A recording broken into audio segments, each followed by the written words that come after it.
नमस्कार। तारीख 17 और 18 जुलाई 2023 हिंदुस्तान के बंगलुरु में देश की जो भी बड़ी बड़ी विपक्षी पार्टियां हैं उनके बड़े बड़े नेता एक साथ आते हैं और हिंदुस्तान में आगाज होता है एक नए गठबंधन का, जिसे नाम दिया जाता है India, INDIA, Indian national development inclusive alliance. इस इंडिया गठबंधन का नेतृत्व करती है देश की सबसे बड़ी राष्ट्रीय कांग्रेस पार्टी और उसके जो अध्यक्ष है श्री मल्लिकार्जुन खड़गे जी, जो इस मीटिंग के बाद बोलते हैं कि इस गठबंधन का, इस इंडिया गठबंधन का एक ही उद्देश्य है कि देश का संविधान और लोकतंत्र की रक्षा करना और देश को बचाना। अब जब हम लोग थोड़ा और आगे जाके सोचेंगे तो इसका और एक उद्देश्य है इस गठबंधन का, जो वो उद्देश्य है वो ये है कि 2024 के लोकसभा चुनाव में नरेंद्र मोदी जी और उनकी बीजेपी को सत्ता से दूर रखना और उनको चुनौती देना और उनको सत्ता से बाहर निकालना। लेकिन अब सवाल ये है कि ये जो गठबंधन बना है इसमें कुल मिला के देश के कोने कोने से अलग अलग 26 पार्टियां हैं, जिसमें लगभग 11 राज्यों के मुख्यमंत्री भी शामिल है।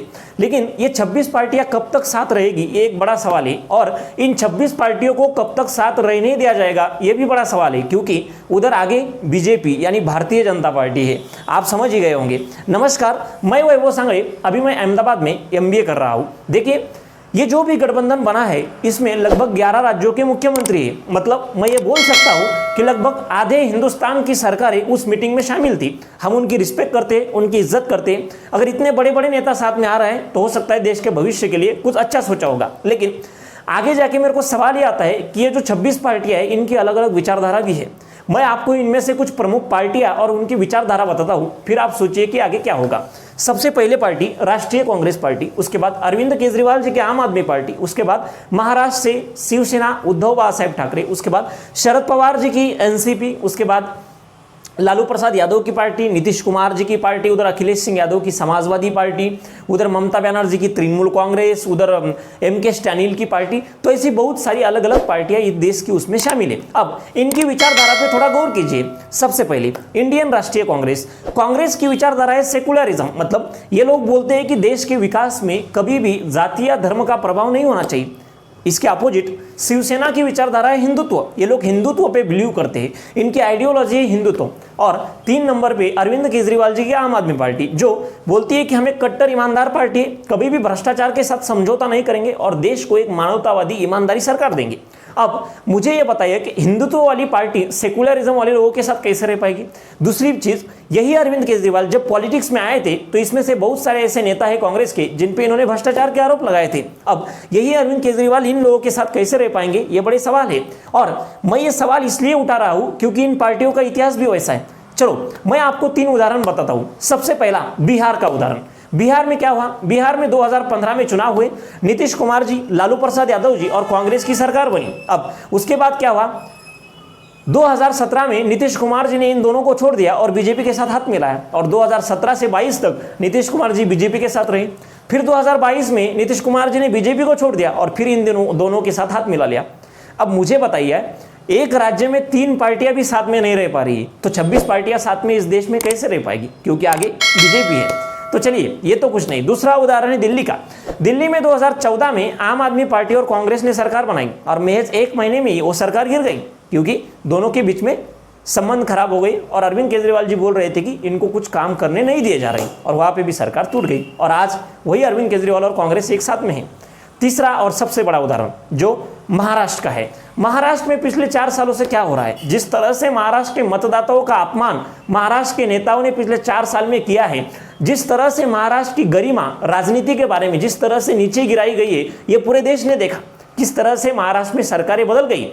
महाराष्ट्र में पिछले 4 सालों में 3-3 बार शपथ हुई है, 3-3 बार अलग अलग सरकारें बनी हैं। अब महाराष्ट्र में क्या हुआ? महाराष्ट्र में तो पार्टियां तोड़ी नहीं गई, महाराष्ट्र में तो एक एक पार्टी की 2-2 पार्टियां बनाई गई।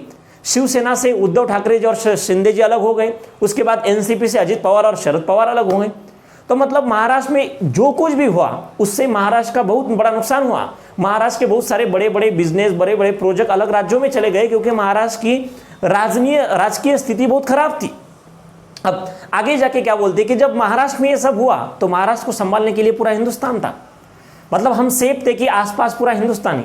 लेकिन मुझे एक सवाल ये है कि अगर ये 26 पार्टियों का महागठबंधन अगर 2024 के लोकसभा चुनाव में अगर जीत जाएगा और ये 26 पार्टियां अगर सत्ता में आ गई, तो आपको ये बात तो माननी पड़ेगी कि आज की देश की जो परिस्थितियां है, बीजेपी बड़े मार्जिन से तो इस देश में हारेगी नहीं। तो इसकी क्या गारंटी है कि बीजेपी इन पार्टियों में से कुछ पार्टियों को नहीं तोड़ेगी, और इसमें से भी कुछ लोग उनके साथ क्यों नहीं जाएंगे? क्योंकि अगर उधर कुछ ज़्यादा मिल रहा है तो लोग क्यों नहीं जाएंगे? तो महाराष्ट्र के साथ जब ये हुआ तो संभालने के लिए देश था, लेकिन अगर देश में भी अगर अगले 5 साल में ऐसा ही अस्थिर सरकार हुआ, हर एक साल में सरकारें बदल रही है, तो दुनिया के सामने देश का नाम बड़ा बदनाम होगा। और हमारे लिए हमारा देश इंपॉर्टेंट है। हमारे लिए कांग्रेस, राष्ट्रवादी, बीजेपी, आम आदमी पार्टी या पार्टियां इंपॉर्टेंट नहीं है। इस देश के लिए अभी इस देश का स्तर इंपॉर्टेंट है, इस देश की स्टेबिलिटी इंपॉर्टेंट है। हम चाहते हैं कि इस देश के युवाओं को रोजगार मिले, हम चाहते हैं कि इस देश में अच्छी स्वास्थ्य व्यवस्थाएं हो, हम चाहते हैं कि ये देश टेक्नोलॉजी में एक दुनिया का टॉप देश बने। हमारे लिए देश इंपॉर्टेंट है। लेकिन पार्टी कोई भी सत्ता में आए, हमसे उसे कोई लेना देना नहीं, लेकिन उस पार्टी ने इस देश को एक स्थिर सरकार देनी चाहिए और इस देश का विकास करना चाहिए। यही मेरा मुद्दा है। अब इन पार्टियों में एक और भी बड़ा प्रॉब्लम है। इनमें से अगर सत्ता में भी आ गए तो प्रधानमंत्री कौन बनेगा? अब इसके 3 सबसे बड़े दावेदार हैं। सबसे पहले राहुल गांधी जी। मैंने पहले ही वीडियो में आपको बताया, इसके पहले जो वीडियो था, कि राहुल गांधी की छवि आज देश में बदल रही है। देश का युवा राहुल गांधी जी से आज प्यार कर रहा है, इस बात को मैं भी मानता हूं। उसके बाद दूसरा नंबर, लेकिन उनकी सदस्यता अभी हाई कोर्ट में उनका चल रहा है, तो वो देखते हैं। उसके बाद दूसरा नाम आता है अरविंद केजरीवाल जी का। अरविंद केजरीवाल जी ने जिस तरह से शिक्षा में और स्वास्थ्य में काम किया है दिल्ली में, उनसे भी बहुत लोग प्रभावित है और बहुत लोग चाहते हैं कि वो भी इस देश का प्रधानमंत्री बने। और तीसरा नाम है नीतीश कुमार जी का। नीतीश कुमार एक सीनियर लीडर है और बहुत लोग, सारे लोगों को लगता है कि वो भी इस देश के प्रधानमंत्री बने। लेकिन ताजुब की बात तो तब है जब मैं इस वीडियो को बनाने के बारे में सोच रहा था और तभी एनडीटीवी न्यूज़ में एक रिपोर्ट आता है और उस रिपोर्ट में कहा जाता है कि नीतीश कुमार इंडिया गठबंधन से नाराज है। तो मतलब फिर सवाल आता है कि आप 1 महीने के अंदर ही नाराज हो, मतलब इंडियन मीडिया है, उतना विश्वास तो नहीं रख सकते, बट हाँ कुछ विश्वास रख सकते हैं। अगर अभी से नाराज है तो फिर आगे ये लोग कब तक साथ में रह पाएंगे, ये बड़ा सवाल है। अब आगे जाके मेरा एक पॉइंट ये है कि अब जब कोई भी मतदाता जब मतदान करने जाएगा तो इसमें 26 पार्टियां हैं, तो 26 विचारधाराओं को कोई मतदाता कैसे मतदान करेगा? क्योंकि किसी को कांग्रेस पसंद है तो शिवसेना पसंद नहीं, किसी को शिवसेना पसंद है तो आम आदमी पार्टी पसंद नहीं, किसी को आम आदमी पार्टी पसंद है तो आरजेडी पसंद नहीं। इसलिए आपको ये बात तो माननी पड़ेगी कि ये जो भी गठबंधन है, इंडिया गठबंधन, अभी वो सवालों के कटघरे में तो खड़ा है। और हम इस देश के नागरिक है, ये हमारी जिम्मेवारी है कि देश में कुछ भी चीज़ बन रही है तो उस पर हम बात करें, क्योंकि हमारे लिए देश इंपॉर्टेंट है, देश का भविष्य इंपॉर्टेंट है और हम चाहते हैं कि देश को एक स्थिर सरकार मिले जो देश का विकास करने में हाथ लगा सकती है। अब आगे जाके क्या हुआ, ये सब पार्टियां बनी, सब हुई।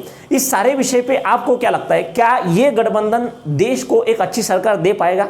क्या ये जो 26 पार्टियों का गठबंधन है, ये गठबंधन बीजेपी या भारतीय जनता पार्टी को चुनौती दे पाएगा? क्या आपको ऐसा नहीं लगता कि इस गठबंधन में कुछ चेंज करने चाहिए? इस 26 की जगह 2-4 पार्टियों ने गठबंधन करना चाहिए ताकि लोग उन पे विश्वास रख सके, लोग उनकी विचारधाराओं पे विश्वास कर सकें।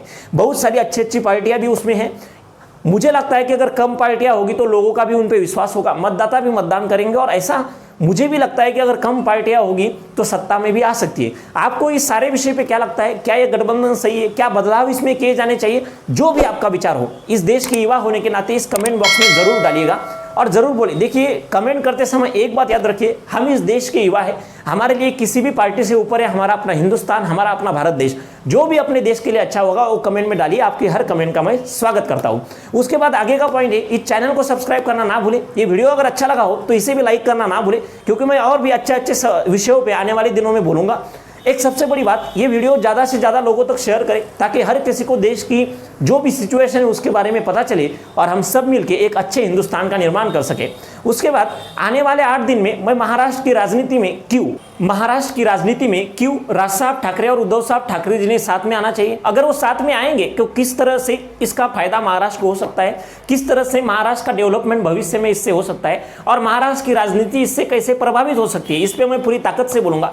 अगर वो वीडियो आपको सुनना है तो इस चैनल को सब्सक्राइब करके वो नोटिफिकेशन का बेल आइकन जरूर दबाइए ताकि उस वीडियो की सबसे पहली नोटिफिकेशन आपके पास आएगी। मैं पूरी ताकत से बोलूंगा इस विषय पे। जो भी महाराष्ट्र में पिछले 4 सालों में राजनीति का स्तर नीचे गिरा है उस पर पूरी ताकत से अपना विचार प्रचार करूंगा, इसलिए बेल आइकन को दबाना ना भूलिए ताकि सबसे पहले नोटिफिकेशन आपको मिले।